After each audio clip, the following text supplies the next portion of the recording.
It's a beautiful Sunday, July 20th, and you're listening to the Oklahoma Breakdown with Ikard and Lehman, presented by Riverwind Casino. Riverwind is Oklahoma City's premier casino experience, and there are so many reasons why Riverwind is consistently voted OKC's number one casino, but it all starts with their amazing variety of gaming thrills and excitement. Riverwind's beautiful, award-winning environment plays host to more than 2,800 of the latest electronic games with a huge selection of table games, including blackjack match, roulette, and Teddy's favorite, craps. No matter what your game, Riverwind has it in spades and hearts. And to learn more about their gaming promotions and entertainment options, all you gotta do is visit riverwind.com. Riverwind Casino, good times, great rewards.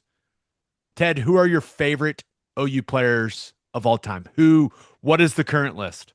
The current list is Joe Washington, Torrance Marshall, Baker Mayfield, Drake Stoops, and Brayden Willis. One of your 5 favorite OU players of all time joins us on this episode. And it's the whole episode. He just gave us so much good stuff, and he never told us to stop, so we just kept going for like an hour and 15 minutes. It was great. Loved every second of it. Ladies and gentlemen, wait, Room Willy. It is our pleasure to be joined by a current San Francisco 49er and an absolute Sooner legend. Brayden Willis, Wait Room Willy is in the house. What's going on, man? It's good to see your face. Fellas, man, it's been a long time, and we can't do this too often. We got to get on a podcast more. We can't let these long breaks. It's been about 2 or 3 years since I've talked to either of y'all. It's been a How long y'all time. doing, man? It's been a long time. We're doing good, man. We're just having fun following you. Things are going Yeah. well. Yes, sir. Yes, they are. Can't complain. I can't complain, man. I'm gonna let you choose your own adventure here, Brayden. Do you want to Okay. start with OU stuff, or do you want to start with NFL stuff? I got to start with OU stuff, man. Let's take it back to the basics He where it all knows the started, pod. and He knows the Okay. I mean, come on, man. I know what the people really want to hear. I that is why you're the best. Now, I'm just gonna put Teddy on the spot here. Many times on the podcast, Teddy has said that you are one of his favorite OU players of all time. How's that make you feel, Brayden? Man, that's high praise. I don't tend to boast a lot about myself, but when a guy like that says, you know, you're his guy, that's a great feeling, man. I appreciate that. I really do. That means a lot to me. I just try to go out there and leave it all on the field, and I see, 2 other like individuals that did the same thing, and so knowing who it came from, that's a lot. That's great praise right there. That's high praise. I appreciate it. Well, you were awesome. Like your time at Oklahoma, a lot happened, right? There was a lot of stuff that No went on, doubt. and I thought you were the perfect player for Oklahoma through that time. And uh, just what you said, you were a leader on the field. You, uh, I mean, you were the guy that kind of showed the way, and I'm not alone. The entire fan base needed someone around that time to just kind of rally behind, and it was awesome to watch you play. I appreciate that, man. I really do. Like I said, coming from y'all too, the best praise a man can get. I Let's start here with the OU stuff.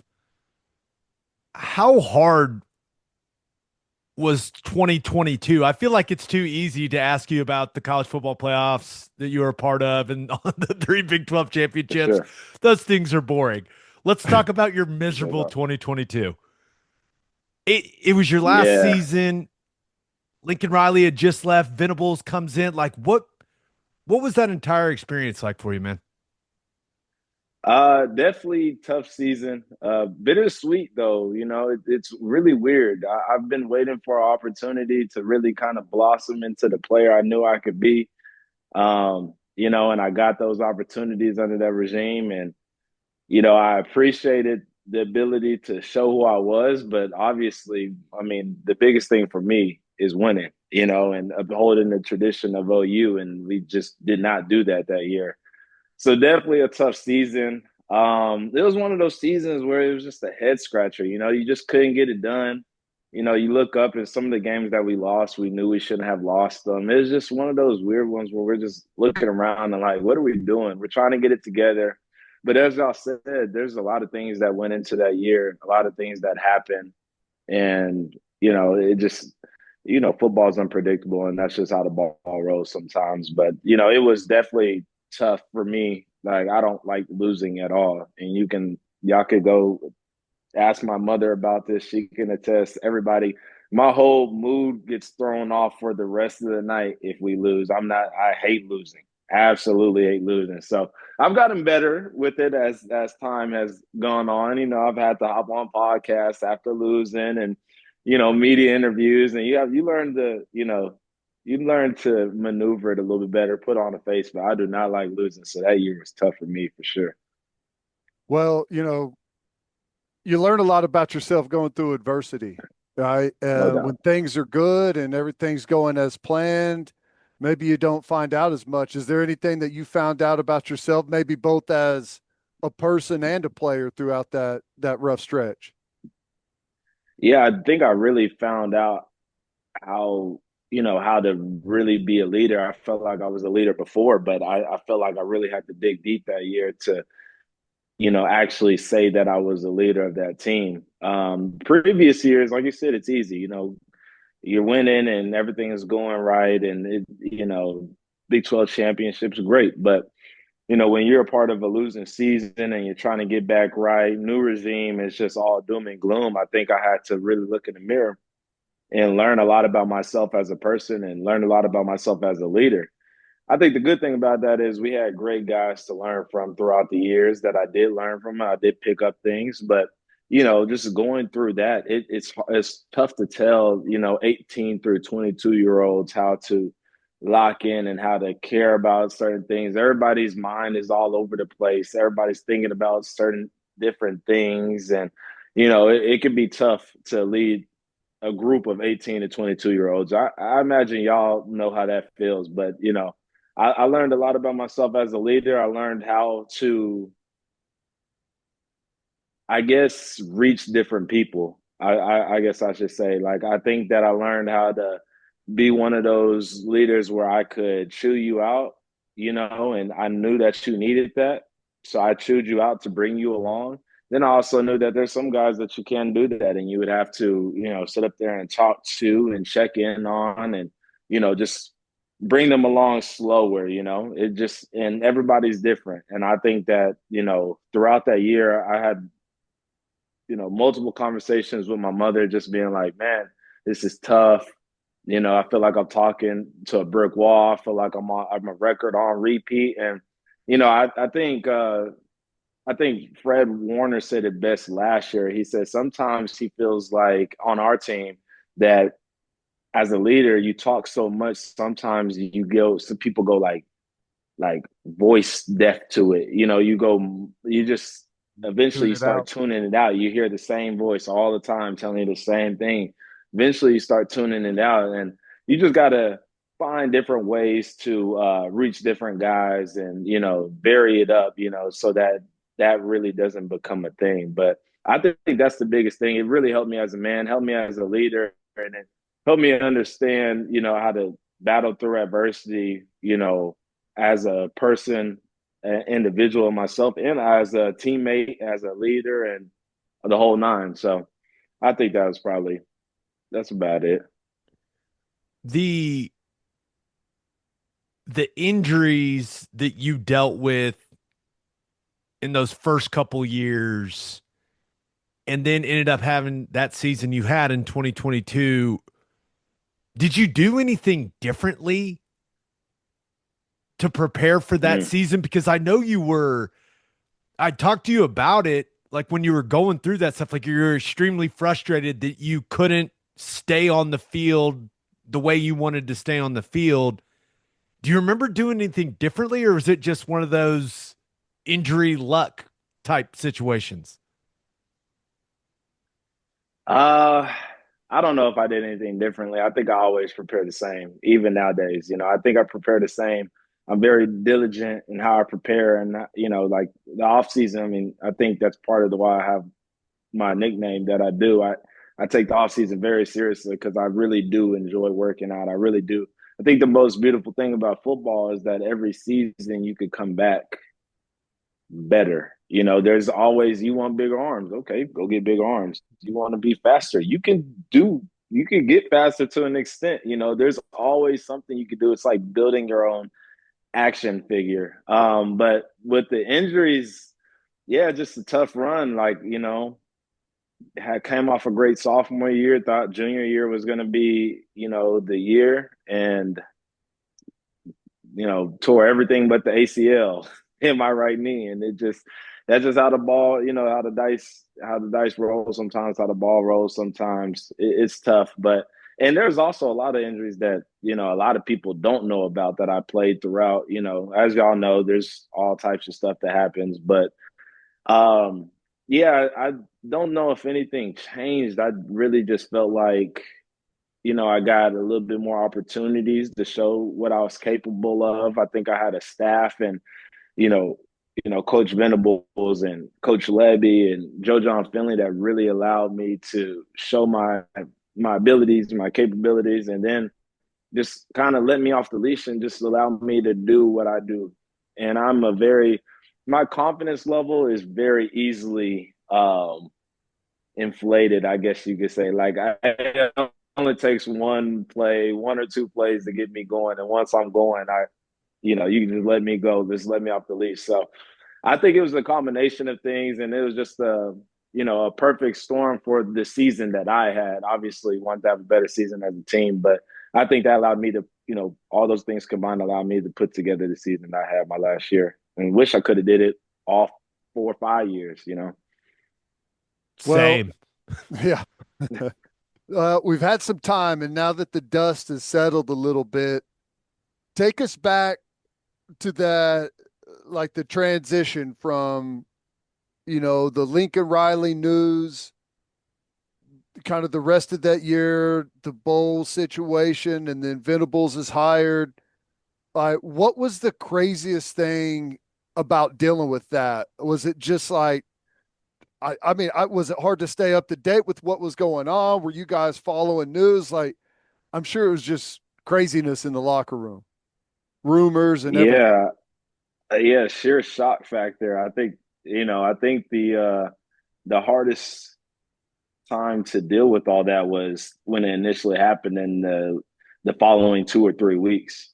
Those were tough because you just don't know any direction for the program. I mean, like we were just doing a whole bunch of nothing. It was like it just was like, what are we doing here? It like I don't know. It's just it was something that you don't expect to experience, especially at a school like Oklahoma. And I'm not here to bash or say anything that hasn't already been said or whatnot, but just to tell the story, we go and we play Oklahoma State, end up losing the game, go back the next day thinking everything is normal, et cetera, et cetera. Go in, we're getting treatment, we're getting our lift, our film in, as we always do. And they call a team meeting on Sunday. And we get the notification on Teamworks that we're having a team meeting. And we're like, okay, we're thinking maybe we're going to talk about the bowl game that we're about to play. And we're all disappointed because we thought we started the season off real hot. We were supposed to be number 2 in the nation. We went undefeated, and there are some games in there that could have went either way. But a lot of people don't realize that if you do have an undefeated season in college, there are going to be some games along the way that were close calls. That's just how it goes. But we get to the back end of the season, we start to stumble a little bit. We lost 2 games, and unfortunately lost to OK State, got knocked out of the Big 12 playoff or the championship, which in turn put us out the playoffs. So we're a little bummed, but we get a notification talking about the bowl game, and we still want to end this thing right. So, we're team meeting at 2:00. Okay, we're going to get in there a little early, as we always do.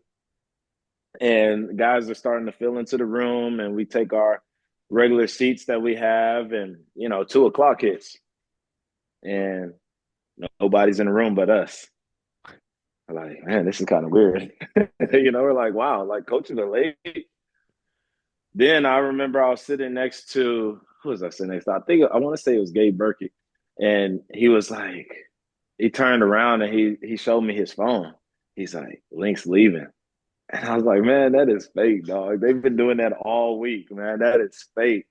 I was like, first it was LSU, now it's USC. I'm like, all that is fake. And he's like, no. He's like, this is one of our beat writers. I think it's for real. And I looked, I was like, oh, yeah, yikes. So as it turns out, all of our phones start ringing. We're all getting notifications and everything. We're still sitting in the room by ourselves, just us. About 5-10 minutes later, two of our GAs walk in. I think it was Tanner Schaefer and Ty Darlington, maybe. They walk in and we're like, hey, Schaefer, Ty, what's going on? They're like, I don't know. don't ask me.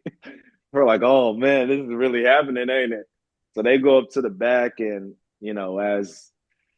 as we're sitting there and we're all kind of talking amongst ourselves, kind of low, it's like a low little drone. It wasn't loud. It's just kind of everybody's like, what is going on?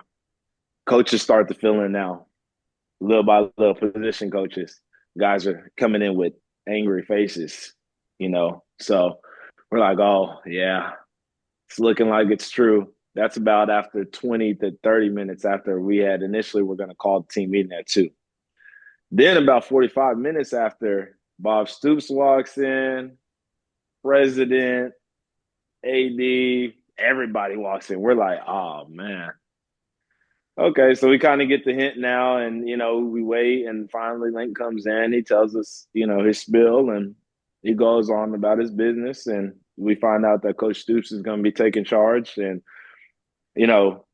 sounds great. Well, the next, like I said, 2 to 3 weeks, we have no schedule. Like he's still wrapping up his. I guess maybe that was the first season of it's not the current XFL, but whatever it used to be. So he's wrapping that up. We have no schedule. We're just like no lifting schedule because we don't have strength coaches. We don't have position coaches. Like we just don't have anybody there. So we're just kind of guys are going in lifting, but it might just be 1 or 2 guys.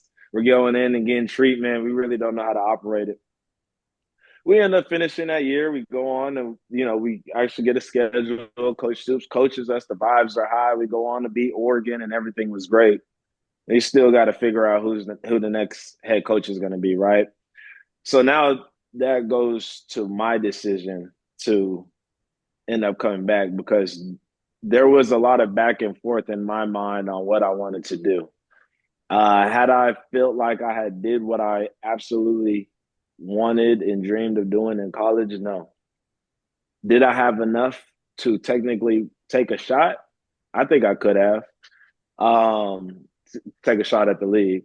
I think I could have. And I never really saw myself as a transfer guy.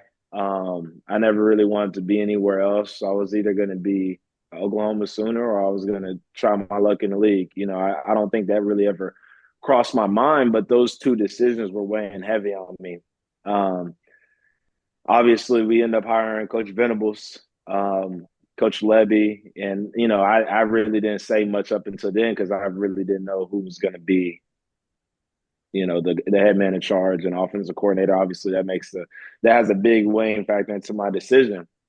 I ended up having a great conversation with Coach Venables. Meet Coach Levy, love the guy. He has a whole film breakdown of how they're going to use me and guys that he's used in the past, and I'm loving it, and I think I'm sold. So I come back, and it wasn't really that much of a decision for me once I got to know who was the guy, who the offensive coordinator was, if the scheme was going to match, what I thought my abilities could do. And,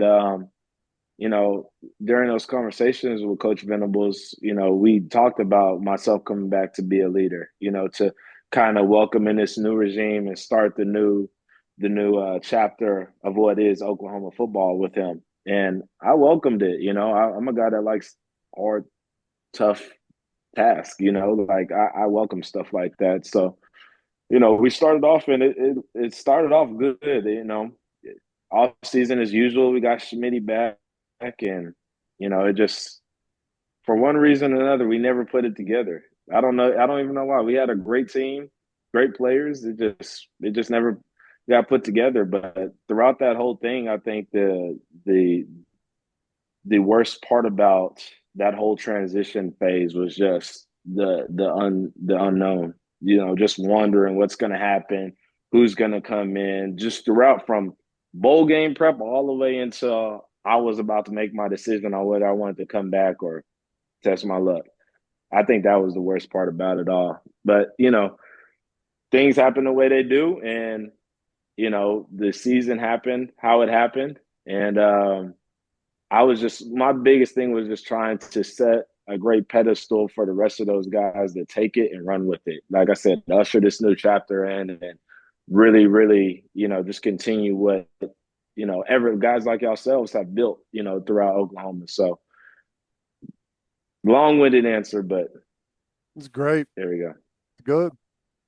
What was now? Obviously, you had Lincoln for 4 years, and you only had Venables for one. Were there any? A lot of fans want to know, like, hey, were there any big differences from what you guys were doing under Lincoln as opposed to what you did under BV, or were there massive differences that you noticed when it came to really anything? Schematic wise, or just how he ran the program, or what Probably more in like just terms of how he ran things, practice. I think because there was this, and still is this notion that like BV came in and the physicality in practice ramped up. yeah. No, he I would say when he came in, we definitely were whipped into shape a little bit. We and for a variety of reasons it could have happened, but we had some guys that were entitled. We had some guys that maybe weren't reaching their full potential. Practice, yeah, I don't ever remember practice being a slouch. I mean, this is still Oklahoma, but I do remember that was a big emphasis on the increase in physicality, and I love that. I That's what I made me remember love BV. I remember That's my going out to guy. y'all spring ball and Teddy and I were watching and we were like, damn, man, these It's a dudes are bloodbath. these dudes are getting after getting it. after it, getting after it, and it would be interesting for me to have spent 4 years under Coach Venables, just to see how that is over a period of time. But for my 1 year being there with that coaching staff, I loved it. I absolutely cherished it, and there was a pretty big difference in just. I guess I would say, guy, there wasn't a whole lot of gray area. There it was, hey, go to class or else this. Hey, stay on top of this or else this. There was no playing around. There wasn't any like, there's no gray area. It's do this or else, and he kind of whipped us into shape. And like I said, it's tough with the season that we had, but I felt like that did us so much good in terms of guys being disciplined, in terms of like guys actually building mental toughness. Because, as physical as you want to be on the game day or on the field or anything, you have to have a lot of mental toughness to, go along with that physical toughness, or it's only that physical toughness is only going to last so long. You're going to be a front runner in terms of physicality. If you don't have the mental to back that, like I always say, that you could tell who's really living like that, who's all rah and doing that for the first couple snaps, and who's doing that 40 plays in, 50 plays in, when it's 100 degrees and now you got a little ache in your shoulder, and you could always tell. So I did it. I love the physicality that we brought. We were doing what was that drill called? The W drill every day during spring, to the point where I told Joe John at the end of spring, like, hey man, I've been banging all spring, man. It's time to get one of these young guys in the W drill. Pull the vet you move know? on him. Hey, had to, sometimes man. you got to play the vet card late in the Yeah. college career, man. I had to, man. You know, like I said, you go a whole spring, and I don't remember how many practices we had, maybe 15 or so, 14 or 15, something like that. But, you know, you get to practice 13, 12, 13, and every day you just been, wow, wow. You're like you said, it was a bloodbath out there. And like I said, we had guys that bought in and committed, and, you know, that's what made it even better. So a little bit of change, not too much. Anything from that season? Like, do you have any favorite moments from that season?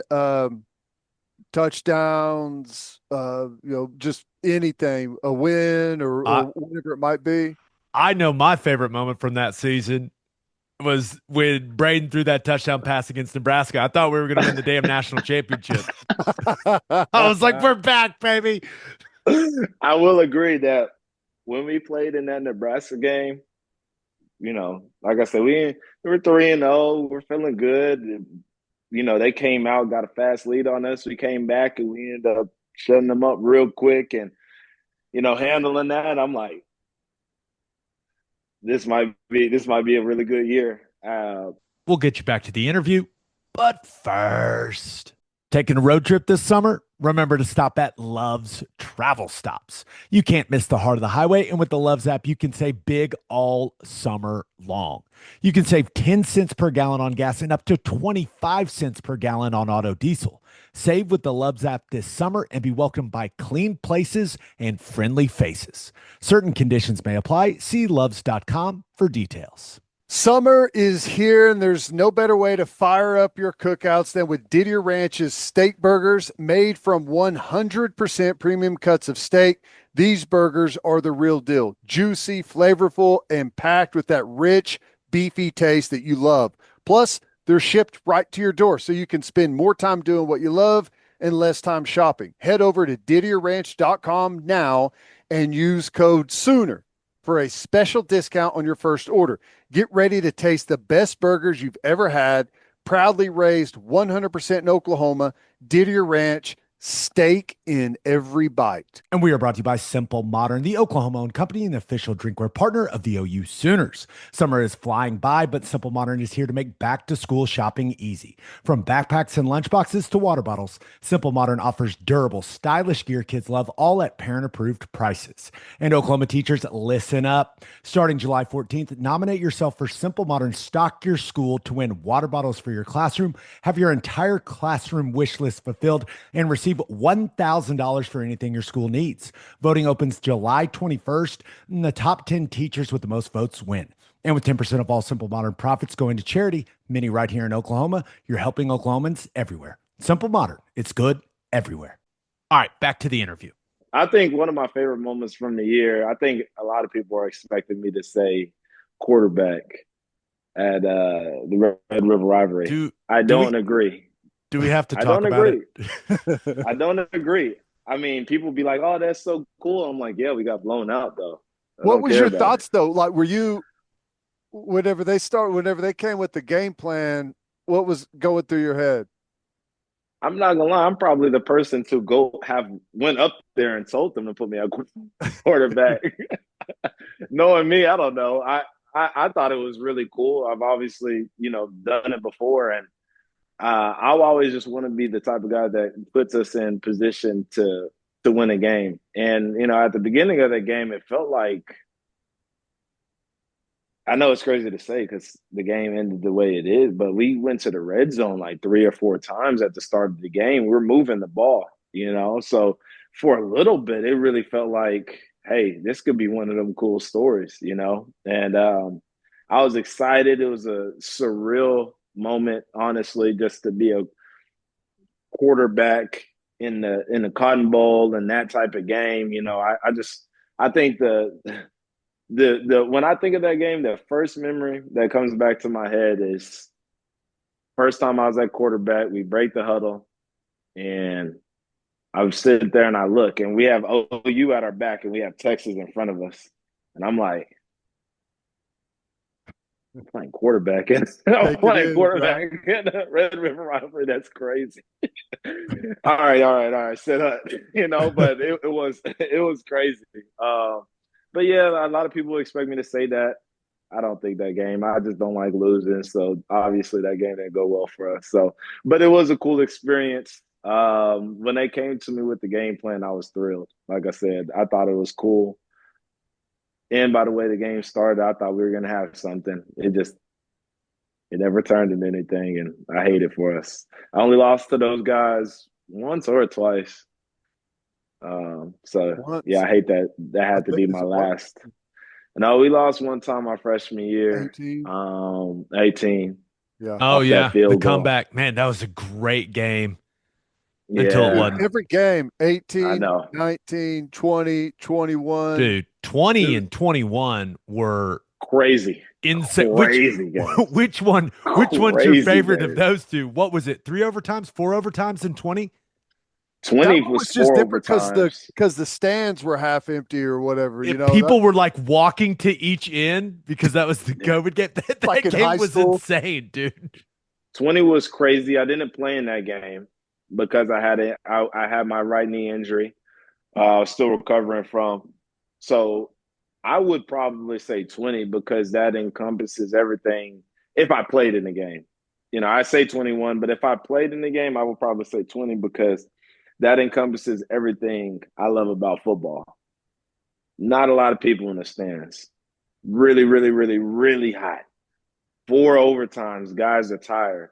A lot of people will ask me why I play football, and I've had to think about this for a long, long time. And I used to think it was the thrill of scoring a touchdown because for me, scoring a touchdown, there's not really much that could top it. I've done a lot of other things, hit home runs, I've dunked basketballs, all of it. Scoring a touchdown is a top tier feeling. But when I got dove down into it, the thing that I really love about football is when like just everything about football sucks and it's meant to suck. And we're gonna find out who is going to be the bigger. Is this a family show or like You you can say whatever you want, Braden. It's your okay, show. I'm just gonna say one thing, but you get to see who's gonna be the bigger badass on any given day. And that's what I really dig about football. Injuries, stuff hurts, it's cold, it's hot, field is sorry, it's raining. That's what I really love about football. And I think that's what that game was about. Like I said, in 24 overtimes, it's hot. I remember guys just coming off the field, just give me water. Give me water. I mean, 21 was kind of the same way. Also a very hot game, come Long back, game. That game long game. was so long. But But yeah, so I awesome. gotta say It 20. was. I gotta say 21 though. Like I said, 21 was such a fun game. I remember coming off the field. In those games, you put everything on the line, and every ounce of your being goes into that. And I remember coming off the sideline one time at 21. I'm like asking for water, and I get water. I'm about to go back in. I'm drinking it, and it was Sooner Light, which was just really just salt. And I get so mad. I throw the bottle and I'm like, it's just one of those games that, it's one of those games, tempers are high. We're going back. We're trying to come back. I throw the bottle. I'm like, I need some water, like regular water. Someone runs up to me to get me the water. There we go. I go back in the game. Just great games, man. Just moments I'll remember forever, man. Every play, it was like playing those games felt like movies a little bit, but I got to watch it unfold, front and center and be a part of it, if that makes sense. But great games, man. Do for the 21 game, do you remember what your reaction was when you guys made the switch at quarterback? Because it was a rather big deal. It was a rather big deal. Yeah, because that year there was a whole lot of buzz around that and controversy. Obviously, those chants started a couple games before. But I don't know, man. It just every comeback game that I've ever been a part of, there was really no change in anyone's demeanor. I would say, even like just every single comeback game I've ever been, it's just guys who just locked in and ready to go. I think when we made the switch at quarterback, I think guys were just like, all right, let's do it. Then he ripped off that big run, and we're like, all right, let's do it. And it just kept on doing it. And like I said, guys were just so locked in and focused and just ready to get after it. Nobody flinched. And so yeah, it was I think it was less of a reaction than you would think. You know, like I said, I think guys were just in there like, let's do it. It's one of them games. Well, talk reminded me of like the Lincoln leaves, and then there's kind of the Caleb Williams. I mean, I don't know, drama, whatever you want to call it. Is he going to stay? Yeah. It was like a hourly updated thing for like, it felt like, 2 months. What was that like in the locker room for you guys? Were you guys having conversations about it? Or They tried to get him to leave. No, Caleb to leave? No, you to leave. Oh, you're saying, okay. Hey, to go to USC? Is that what you're saying? they were trying to take everyone. And they should. That Brayden was one of our best players. I was not going to go to USC. I mean, if they ever asked me, it was a quick and swift no. And I don't even remember. Like I said, they were not taking me to USC. It's not my vibe. Just to say the least. But no, I mean, yeah, I don't even know where to start, man. I don't even know where to start. Come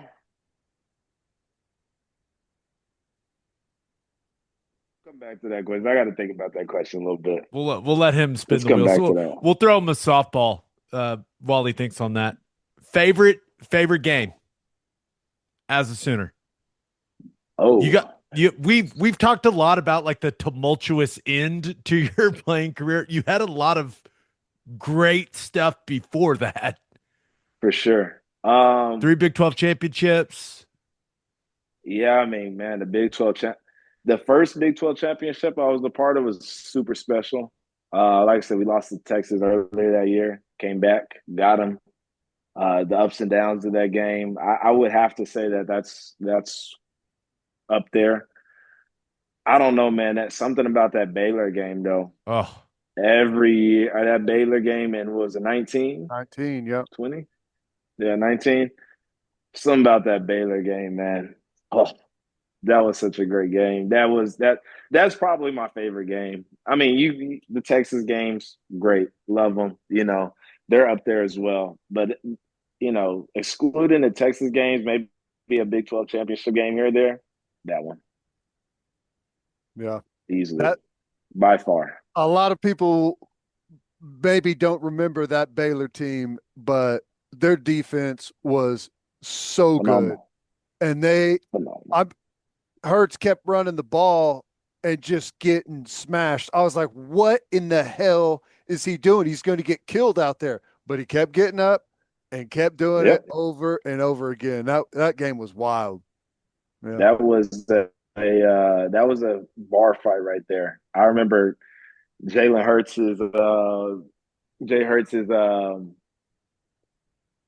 his visor. Yeah. Well, the visor. Yep. Yeah, his visor getting shattered. And I remember going over there and I'm like, hey, I'm gonna get him back for that. And he looked at me and said, we'll get him then. I was like, yes, sir. What are you It won't happen on? again. It won't happen again, I promise. We're waiting.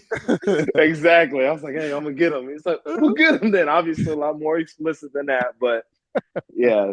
But no, that game was, like I said, such a great game. There was never a point in that game where I thought we were gonna lose. Never a point. I know it's crazy to say, but that's the common theme about all the comebacks that we've had, within the years that I was there. It just never felt like we're going to lose those games. It just always felt like guys were just ready to just like, hey, we dug ourselves a hole. Let's dig out of it, So that's probably the favorite one. What about for you individually? Do you have a favorite moment? And, maybe it is one of those wins. Could be as simple as that. Maybe it's a play. maybe it's something in the locker room. Like it could be anything. Just like whenever you think about your time there, something that you really cherish or was super exciting or just however you view it. Yeah, I got two, I think. I got two. The first one's real short and concise, and is more of a moment thing than like what actually happened. First game of my senior year, scored two touchdowns, scored the first one, make a guy miss, and call was obviously, called up for me. And when I scored that touchdown, I just like, this is the year. Here we go. Yep, this is the year. And so that's just a moment thing for me. I think my favorite moment individually has to be OK State in 21. Ironically, the game we were just talking about. When you mossed that kid in the end zone? Yeah, because a lot of people don't know earlier in the game I had sustained an MCL, like sprain or really a tear, right? They say sprain is really a tear. I tore my MCL and I had to come out the game and get wrapped up. There's a special type of wrap they put on my leg. And then I put a sleeve on it because I didn't want one of those pokes trying to go for my knee. And, so a lot of people didn't know I was hurt and I really couldn't move around that well. And, we had a certain play in personnel packaging. Y'all remember what personnel packages or personnel that was on the field for that play? I'm trying to remember. Was it the one? It was like the slot fade, corner of the end zone. He goes up over the top of him. But It was 14 personnel. We had 4 tight ends on the field. Well, it's been a while since we've been able to do that here. So it was sorry. It was amazing. That was it's fair. But yeah, it was amazing. Couldn't really move. Perfect ball by Caleb. Just, like I said, that's my favorite thing about football is something happening and you overcoming it and being like, yeah, I overcome it because I'm a badass. That's it. I like that. My favorite Brayden Willis play. This is going to be this is a football sicko's answer. This is deep cut here. Deep cut. Let's see. 4 minutes. I'm interested to hear. 4 minutes and some change left in the 2020 Big 12 championship game against Iowa State. Okay. You catch a ball across the middle. It's like 2nd and 11. Got to have the first down to kind of keep it going. Up one score. And you catch it kind of over the middle. Take a big shot. You get up and just big first down signal. Yes, sir. Finisher. I end up winning the game, but I was like, that's what you need from a tight end. Take a big shot in the middle of the field, get up, signal first down right in his face, let him know. I love that play, dude. I know that's an unremarkable. You could have picked one. What was it? TCU, the really long touchdown. Was that TCU? Yeah. Yes. No, I love it though because that's actually. But I just like it's just like that's a football play right now. It's only 11 yards, but it's a massive, massive play. 100%. That's what I was gonna say. Like that was one of the plays that the Niners showed me in my pre-draft meeting, and that was, like I said, that was when I was still wearing 81. And they put that on there, and they're like, "Take us through the play." Took them through the play call, and what I was thinking, and they're like, "Well, we love guys that can go over the middle and catch the ball and don't worry about getting hit." And I was like, "Sounds like I'm your guy, then." But well, we'll get you back to the interview, but first, Schwab Meat has been smoking the highest quality meats, hot dogs, and sausages in OKC since 1912. Go to schwabmeat.com to order any of Schwab's outstanding products and use promo code OKBreakdown for free shipping on orders over $75. Schwab dogs are iconic. I like to keep it simple. Just a bun, dog, mustard, ketchup. Also, the jalapeno cheddar smoked sausage is ridiculous. schwabmeat.com, code OKBreakdown for free shipping on orders over $75. Schwab Meat, the official hot dog of game days. All summer long, the Garage is offering their triple threat combo for $8.88. That's a burger, fries, and fountain drink for just $8.88.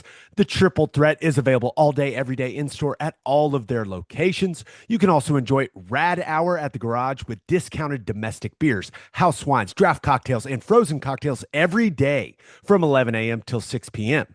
Visit eatatthegarage.com to find a location near you and order online from the garage in your neighborhood. Insurica's launched a new digital agency introducing Insurica Direct. Whether you're in Oklahoma or anywhere across the U.S., they've got you covered. From small business insurance and health insurance for your employees to insurance for individuals like home, auto, and even Medicare supplements. Insurica Direct's got it all. Start your journey today at insuricadirect.com. Remember, at Insurica, we specialize in you. All right, back to the interview. My favorite Brayden Willis play is any one of the 600 or 700 ISOs that you read. Yeah. Lead blocking. Little zone lead. Yeah, just over and over. That was fun, man. Let me just hit the button. All right, here we go. Yeah, Lead zone. Here we go. Let's do it again. Absolutely loved it. Still remember the play calls. I know coach is still coaching, so I'm not gonna put his play calls out there. But yeah, still remember them like the back of my hand. You had Remember someone the on the. I'm names. trying to. I can't remember what game it was. It was at home, and it was on you. I think you flattened someone on the UTEP. goal line. Yeah, UTEP was. Yeah, UTEP caught a linebacker with the right shoulder as he was coming through the hole. Didn't lower his target low enough, and yeah, it took him for a ride. I think my analysis on the radio call in that play was borderline erotic. Is that the one where both me and you, like in the middle of the play, Just like, like, oh, just Yeah, like audible noises. I actually took a video of that play because the funniest thing to me was after the play. For the next 10 or 15 seconds, if you go back and watch that game, I don't know what type of TV camera angles they have and how long it was, but you'll see me for the next like 10, 15 seconds just walking around, just banging my head, just flexing like the rest of the time. Not worried about the touchdown. I didn't even know we did we scored score? a touchdown. Who cares? I'm like, don't care. Because when you visualize a play all week, you watch a guy play, you're watching this linebacker play all week, and you're like, man, he shoots that gap, and he really doesn't have his eyes up. He's just locked in. And so it just went how I expected it to go, and it was beautiful. It's like hitting the perfect drive, isn't it, when you run through someone? 100%. I don't think people understand how satisfying running through someone, like just clean through someone's faces. Like it's amazing. I've got a couple of questions left for you. Sounds good. Are you keeping up with the Sooners? I know you're busy. Know you've got your career going in the NFL. Are you staying on top of stuff with OU? Like where are you at with Oklahoma football right now? Man, I always keep up with the Sooners, man. I always keep up with the Sooners. You know that. Trent and I actually keep up with the Sooners more than y'all probably think. We would be in the locker room talking. Man, what do you think the boys going to do this week? That man How can they talk. going to be this year? Yeah. I played with Trent. That man can talk. We could talk some ball. One year we almost went back to a game.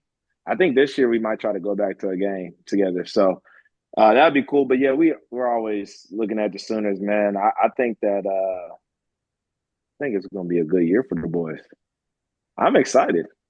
Yeah. I don't know about everybody else, but I'm excited. I think I've talked to some of the guys that are still there. I've talked to Caden. I've talked to RSJ. I've talked to Jaron. I've talked to a couple of them guys, and I think they're going to be good. I really do. What do you think about him moving Canick to tight end?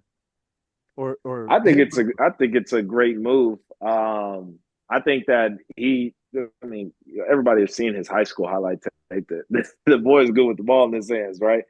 So I think that, have a room full of great running backs, and you look at his skill set where he could still like comes from that linebacker background. I think it's real seamless, is what I think. I think that there's linebackers that have went to tight end and have great careers, and I've seen the same vice versa. I think it's seamless. He has all the characteristics of a great tight end or H back. He can run, he can catch, he's good with the ball in his hands, he's physical, and I have no doubt that they're going to whip him into a great blocker with Joe John there. So I He's think it's going to huge be right good for him. now. He's No, I know. huge. I've seen him. I've seen him. Hey, man, that's how we like him over there in the HVAC room, man. That's right. I want nothing more than for him to have a big season. Yeah. Me too, man. I tell Ted all the time, like, football is just more fun. Covering OU is just more fun when Jaron Canick's involved. 100%. I mean, yeah, I really do hope it'll be a big year for him too. And like you said, I mean, with the offense that we have, and just this would be a great opportunity to bring some of that tight end play back. Yeah, I'm with you. OU in the SEC. It's still weird for me and Ted. How's it feel for you? Like I'm still getting used to it. Yeah, it's different. I don't know how I feel about it. I think I would have wanted to play in the SEC. I think that's cool. Same. It's definitely different seeing the different venues when I watch games. Seeing Oklahoma at, Auburn and like Alabama coming to our stadium. It's a little bit different. We've played teams like that in the past, but it was in bowls and New Year's Six bowls and playoffs and everything. I think it's really cool. I think it's good for the sport. I think we're the type of program that needs to be in a conference like that. And I think we're the type of program that needs to go in a conference like that and win that conference. So I think BV is the guy to do it, man. I really do. I think that you just got to give him, like, you've had to have some time to build your program how you want it to be. And also the SEC is a tough program to build in. Also, NIL has kind of mixed things up a little bit, which is it's people ask me how I feel about it, and I really don't know because I don't have any experience that much with it. What it is now. I feel like the game has changed over 3 years more than it has been the previous 10 years. Mm-hmm. So, yeah, I just think it's a different ball game, and I think this year, I think he got it right this year. I think they're going to be okay. What do you think? Have you had a chance to look at any of the John Mateer stuff, the new quarterback? Yeah, I've seen some of his practice tape and what everybody's saying about him. I've even seen that a lot of people are comparing him or likening him to Baker Mayfield, which I think is pretty cool. But yeah, I think the offense, just by the conversations that I've had with guys are very high on offense this year. They say that the guy is everything is advertised, and I'm excited to see. Well, because I mean, he was electric at Washington State. Yeah, dude.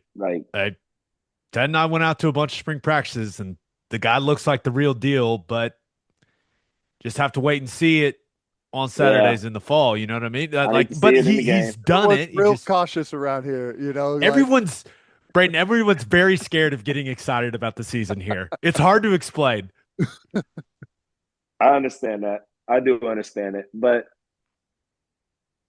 I don't know, man. I'm a glass half empty guy, or half full guy when it comes to OU football, man. So I try to ride with the boys into the end. I'm with you. And we'll see. It's gonna be a great season, tough schedule, all that. It is a tough schedule. It's the second year having a really tough schedule like that. Yeah. Did not do us any favors. It is what it is. Got to go play it. It is what it is at this point. I mean, that's good though. You have a great year in it, and you kind of tell everybody else, "Hey, we're here." Yeah. Hey, that's what Robert Spears Jennings said. Opportunity. I see a bunch of money games, is what he said. I love 100%. That's the mentality that you have to have. I think if you got guys like, if you have a team full of guys that think like that, you're gonna be okay. Let's talk about your NFL career, man. You're entering Yep. year 3. You're getting old. Congratulations.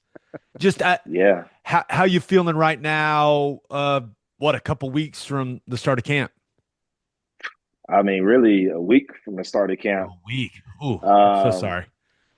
I can't believe you just called me old. That's Year 3, crazy. man. You're But about to be I vested do. in the pension. You're old. That's old. I mean, there are guys that, this previous OTAs guys are coming in. We lost a lot of vets last year, and so got a lot of young guys, big draft class, trading guys, and people are coming to me for stuff now. And I'm like, that happened way too fast. But and then a Old. kid, I Old. was at the track the other. This really made me feel old. I was at the track the other day, and there's a kid. There's some kids out there that went to the high school that the track that where I was at.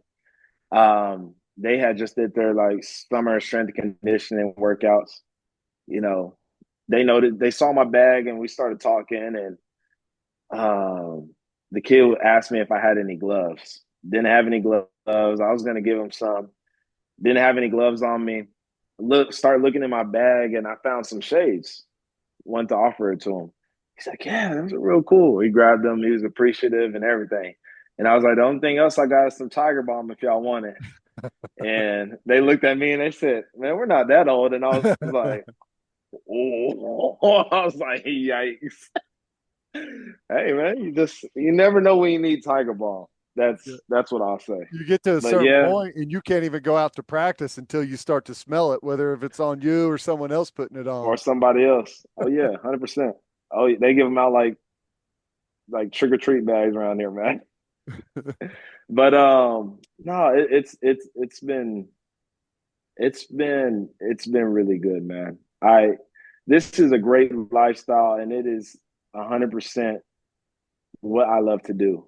Like football has always been my passion. This is something that I saw myself at 4 years old doing. I told myself at 4 years old that I was going to play in the National Football League. And, every day I just go out there and I just, see the logos and all that stuff. And I'm just appreciative and, just like I thank God every day that I walk out there. I just think it's really cool that I get to do this for a living. And learned a lot of things over the last couple of years. And I mean, obviously, got a great guy in front of me like George. George is fantastic. He's a great mentor. It's really good to see someone that works so hard have so much success because it's just proof to you that that's the actual formula. A genuine guy, a humble guy that works his tail off and he has success. So Isn't it the crazy last that he couple of was years, in Norman? it's so crazy. I met him before I got to the Niners. We watched this tape. Coach Gundy put me on a phone call with him, and now I play with him. So I felt like I knew him way before I actually knew Yeah, him. It's that's pretty awesome. cool. Yeah, he's a great dude, man. Obviously, him being there, just allows me to just learn everything there is in the book. I mean, the guy has played a lot of ball.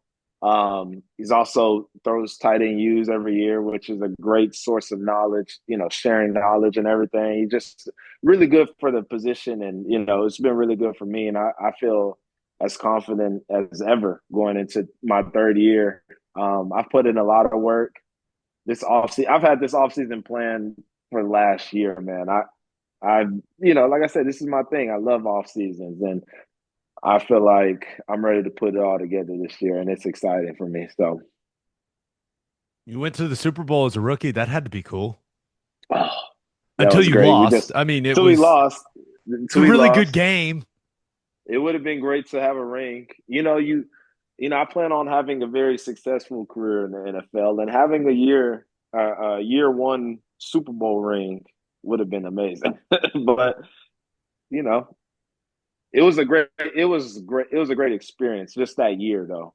We were very dominant the whole year, and it you know just watching a whole bunch of really good players go about their business in such a business like way. It was very impressive to see just how the inner workings of the NFL, successful NFL football team is much like a college football team, but also much, much different as well, you know? So yeah, it was a great experience. Like I said, wish we would have got the ring though. That would have sealed the deal. Yeah. Well, what about like you said like this you put a lot into this year. You expect it to be a big one for you. Yep. Walk us through it. Like what have you done differently and what do you think your I mean, how are they going to use you? How are you going to make it that type of year?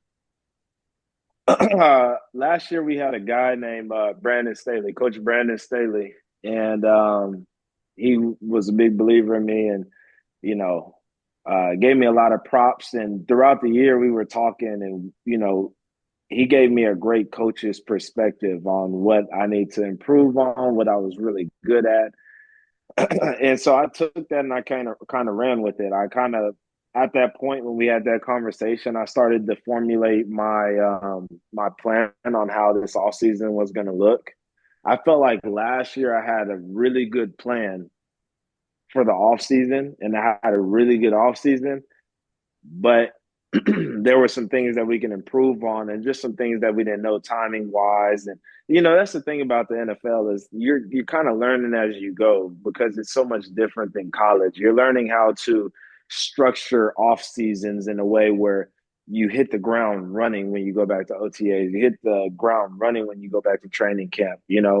There has to be a perfect time element to it. There's just all these things that come. It's one big inner working. So last year I feel like I had a great offseason, but I think my nutrition kind of lacked a little bit. I think I was eating good. I don't think I was eating enough. With all the running that I was doing, I went back a little bit lighter.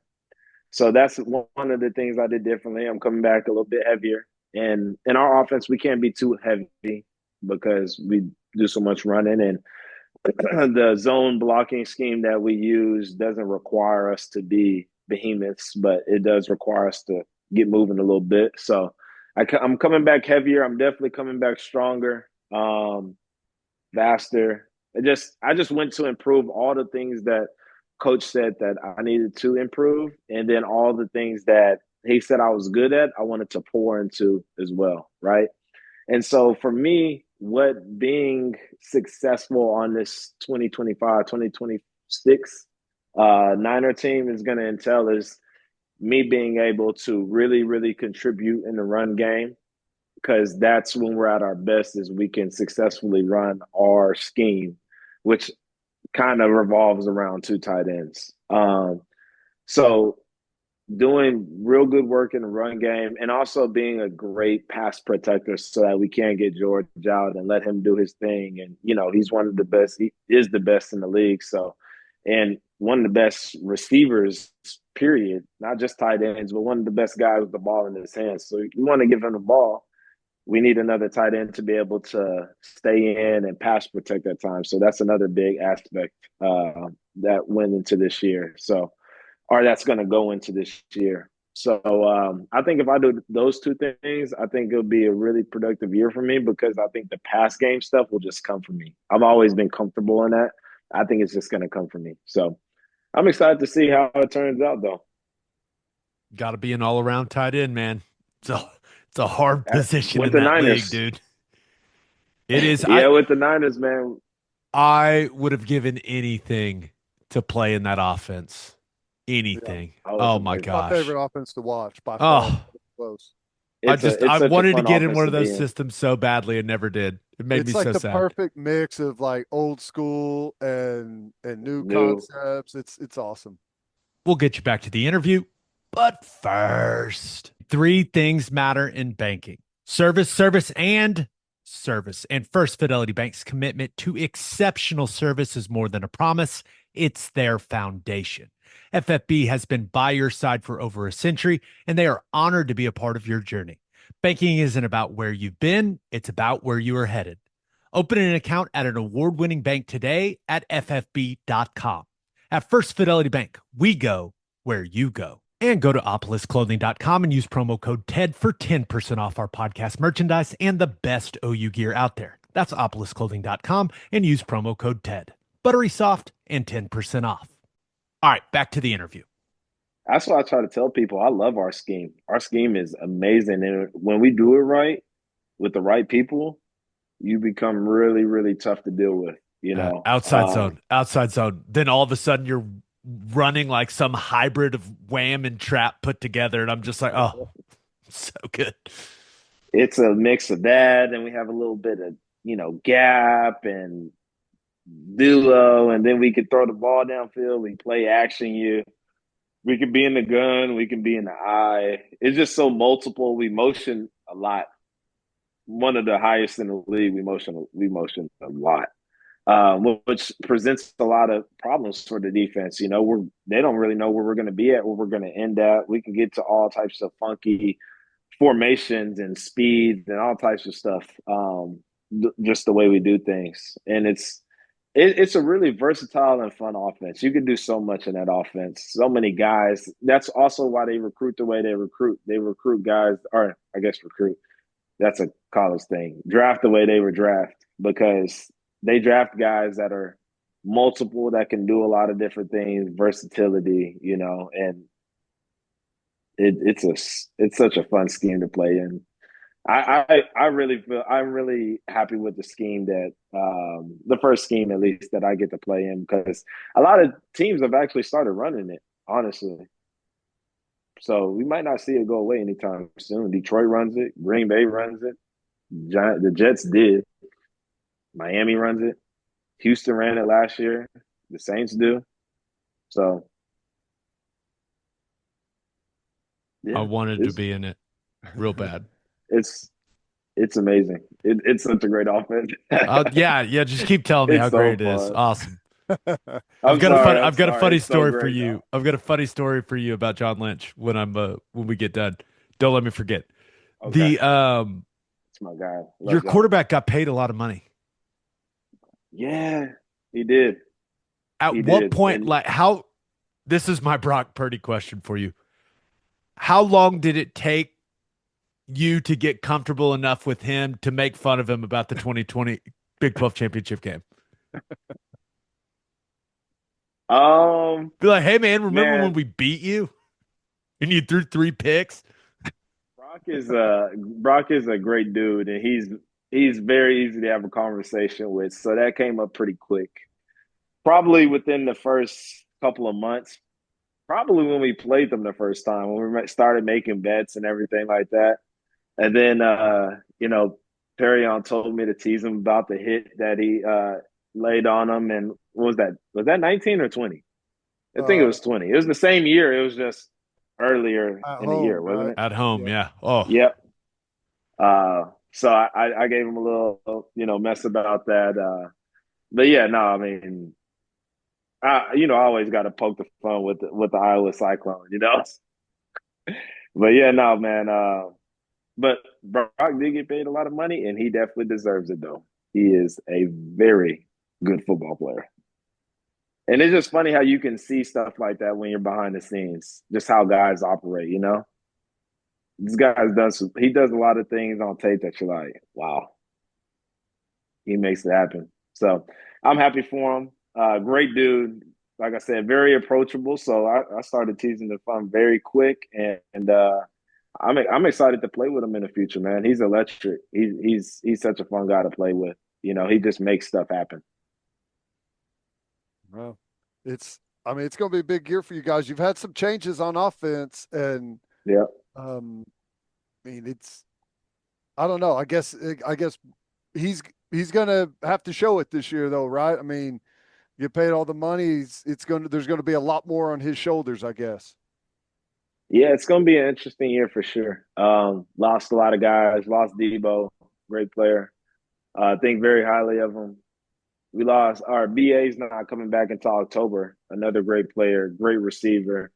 So it definitely is going to be a year that, we're going to have to figure some stuff out. We're going to have some young guys contribute. But like I said, if there's any guy that I know is going to be ready, it's going to be Mr. Purdy.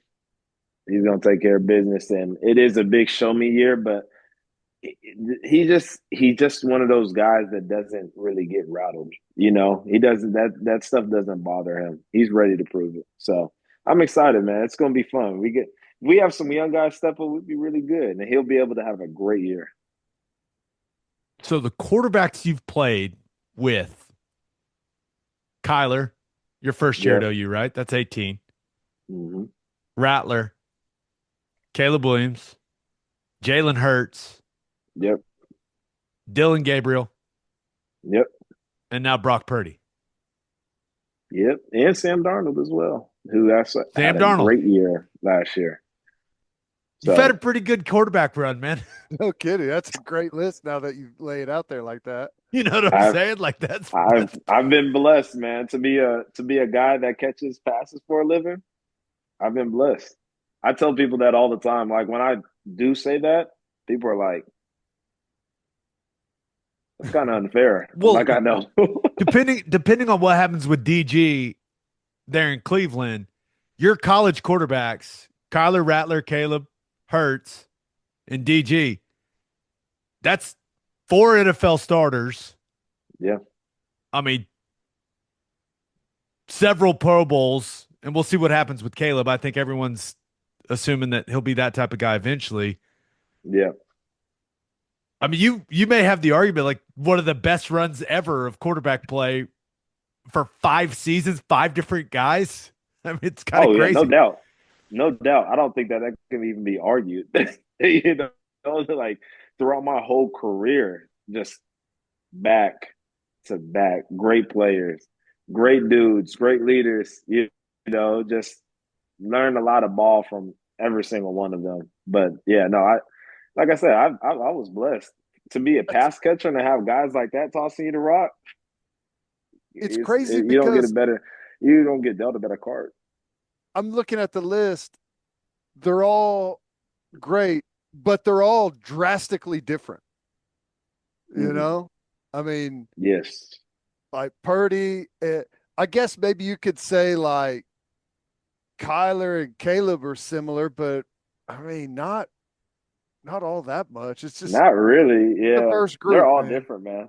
Yeah. Yeah, they all are different. And I appreciate them all. It's really cool. I think that yeah, it's just really cool. Seeing a lot of really good quarterbacks and how they're good and they're how they're good in certain things, which allow them to be as good as they are. Like every single one of them is different personality wise. Every single one of them has a different leadership type. Every single one of them is different on the field. But it's really cool seeing someone work their angle and be successful with it. So yeah, man, it's been pretty cool to see. Like I said, I've just been a happy camper. Like all those guys are top tier quarterbacks, and we're seeing it from pretty weekly basis from most of all those guys. So I won't ask you who throws the best ball. I won't put you on the spot like that.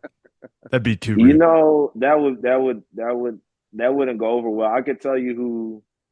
I get a lot of questions about who has the strongest arm, and that one's interesting.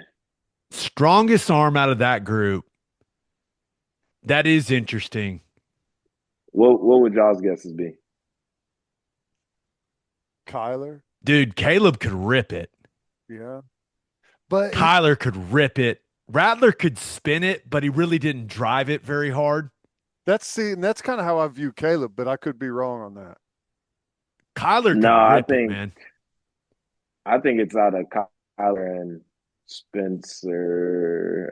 No, Caleb. No, Caleb. Spencer had great touch on the ball. Mm-hmm. Caleb could rip it. Yeah, Caleb. Yeah, definitely out of Caleb and Kyler. Just Now pure DG arm has sneaky strength. power too. Yeah. Yeah, DG has sneaky power too.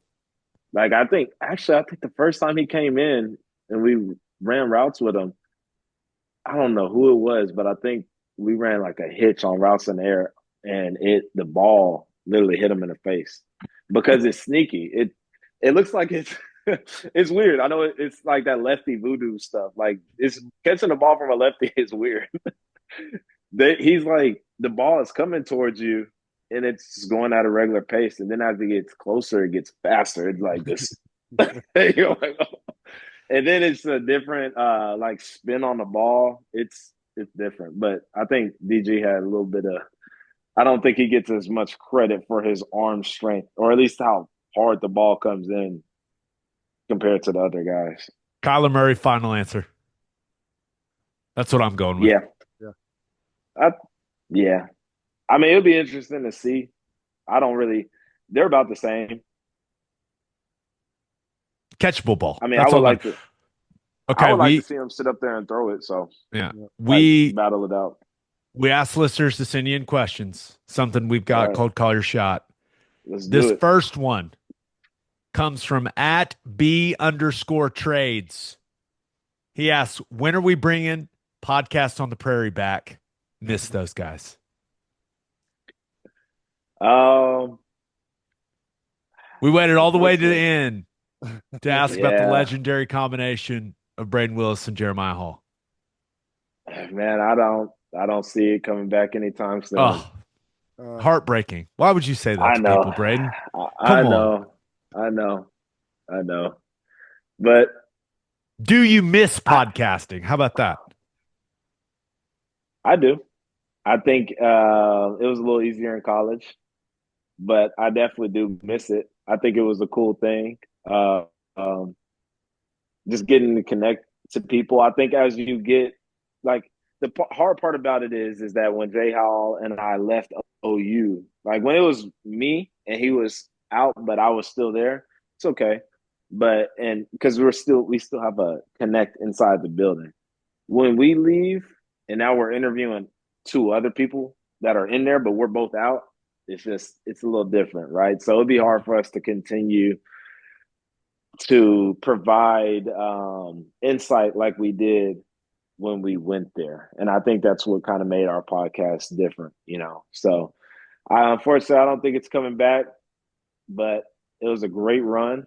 And I actually get a lot of mess on that in the league. So I think that's pretty cool. Everybody knows I have a podcast, or I had a podcast.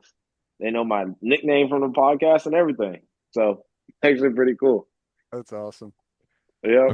Okay, this last question. It comes from A. Ray, who asks, has he gotten to see or talk to any of the greats like Montana, Young, or Rice? No Montana, Young, and Rice. Yes. Before the Super Bowl, and other guys like Patrick Willis comes around a lot. That's pretty cool to always talk to him. He's a scary dude. Oh my Frank God. Gore, he's a scary dude. I think he's a cool dude. Did you watch him play? He's a scary dude. Oh, I mean, yeah. I mean, his play style. He's a scary dude. Oh, 100%. I remember watching him and being like, dude, I don't know if I can play in that league. I don't know. Yeah, He was so fast. yeah, no, he was a beast. Frank Gore. Who else? We had T.O. come the other day. His son plays on the team. So he came to the practice in OTAs a couple weeks ago. So that Still was looks cool. like he can play. Yeah. Oh, 100%. Oh, 100%.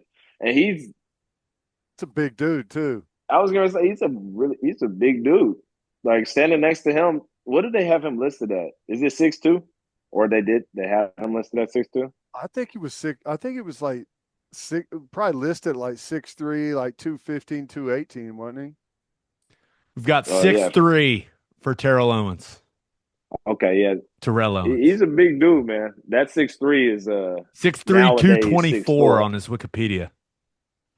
Dang. Yeah, he's a big dude. Big, yeah. Walked past him, I was like, he's a lot bigger than I thought he was, So that was pretty cool. Ronnie Lott. Got to talk to Ronnie Lott. That was really cool too. That guy. That's a good one. Yeah, that was a really good one. Other than that, I don't think anybody else. It's a good list. But it is a good list. It's a great list. You get to hear a lot of cool stories and a lot of good advice. So yeah, go it's run been some fun. hills with Jerry Rice.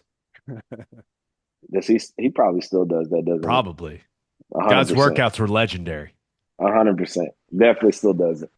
I mean, him and George golf all the time. That doesn't surprise me Like, at all.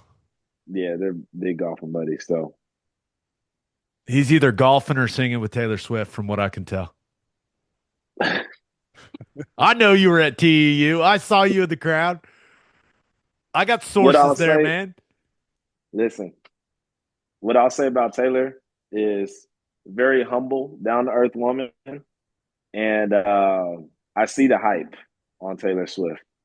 She went down there, performed, no warm up, cold turkey, no guitar, grabbed someone's guitar, and sounded exactly like the radio. So I see the hype.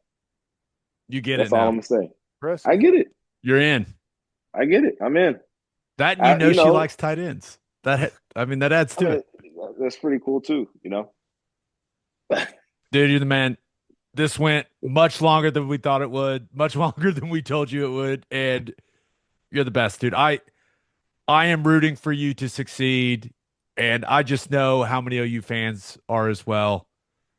Wishing you a healthy season, brother. Appreciate the time. Yes, appreciate y'all, man. To the Sooner fans, like I said, I love y'all. Thank y'all for everything, and looking forward to making y'all proud, being the guy that y'all can talk about. So, We'll see y'all later, man. Appreciate we'll y'all. make sure we do this once a year now, not once every like 3. Oh, we got to. Okay, cool. Yeah, no, Deal. that's too long.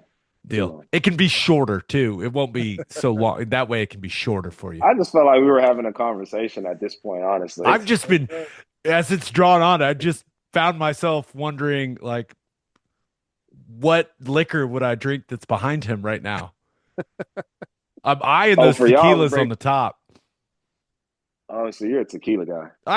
I'm an everything guy, buddy. Okay, I was gonna break out. Yeah, we'll figure it out another time. We'll do it. Gotta have All y'all right. down sometime. All right, Brayden. You're the man. Thanks, buddy. Appreciate y'all, man. We should have circled back to the Caleb Williams thing. Dang it, we forgot. We I forgot. know it. I know it. He It had was- something, man. He had something to tell us. Hey, for those watching on Spotify, you can see the wheels turning, and he's like, "I've got something to say here, but there's a good chance it ends up on ESPN." So I'll have to think about it a little bit longer. There are going to be a lot of people that are listening to that on Apple Podcasts where they think like something goes wrong. That's how long the pause was. Yeah. So we messed that one up. But hey, we'll ask him when he comes back on next year. How about that? That's right. That's right. You always root. I root for all the OU guys. But since I've been doing the radio broadcast, like he's one of my favorites, man. Maybe my favorite. Yep. Me too. Just the way he led that team through the misery of 2022. I'll never forget that. I have so much respect for him. Yep. And the way As that he went brutal about as his it was, business. Yeah. As brutal as it was an absolute joy every week watching how hard he played, how physical he was, how he never stopped, no matter what the score was. It was inspiring. We were not in a good place on this podcast that season. But if you go back and you listen to my offensive recaps from that season, every time I'm talking about Brayden Willis, I'm saying good things. Yep.